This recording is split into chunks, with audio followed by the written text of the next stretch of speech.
આપ સારા સ્વાસ્થ્ય માટે જે ઘી આરોગી રહ્યા છો તે ખાવાલાયક છે કે કેમ? કારણ કે લોકોના સ્વાસ્થ્ય સાથે ચેડા કરવાનું કૌભાંડ ઝડપાયું સુરતના કામરેજમાંથી।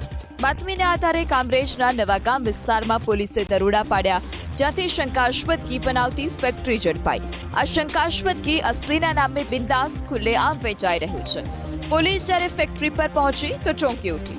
ખાદ્ય તેલ જેવા લાગતા તેલમાં અન્ય ક્રીમનું મિશ્રણ કરી શંકાસ્પદ ઘી બનાવવામાં આવી રહ્યું હતું, જેને શુદ્ધ ઘી લખેલા નાની સાઇઝના ડબ્બામાં પેક કરીને બજારમાં અસલીના નામે વેચવામાં આવતું। કામરેજ પોલીસે ફૂડ એન્ડ ડ્રગ્સ વિભાગને સાથે રાખી દરોડા પાડ્યા। સ્થળ પરથી 15 ડબ્બા રિફાઇન્ડ ઓઇલ, 140 કિલો ક્રીમ તેમજ અન્ય સાધન સામગ્રી સીલ કરી છે। ફૂડ એન્ડ ડ્રગ્સ વિભાગે શંકાસ્પદ ઘીના સેમ્પલ તપાસ માટે મોકલી આપ્યા। છેલ્લા 15 દિવસમાં આ શંકાસ્પદ ઘીનો કેટલો જથ્થો બજારમાં વેચવામાં આવ્યો અને ક્યાં વેચવામાં આવ્યો તે તપાસનો વિષય છે। હાલ તો શંકાસ્પદ ઘી બનાવનાર શખ્સને નોટિસ ફટકારવામાં આવી છે।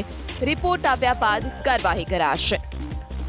ફૂડ અને ડ્રગ્સ વિભાગને જાણ કરી એમને સાથે રાખી સ્થળ ઉપર રેડ કરતા લગભગ 15 જેટલા તેલના ડબ્બા, એક ઘીનો ડબ્બો અને બાકી લગભગ 140 કિલોગ્રામ જેટલું ક્રીમ મળી આવેલું।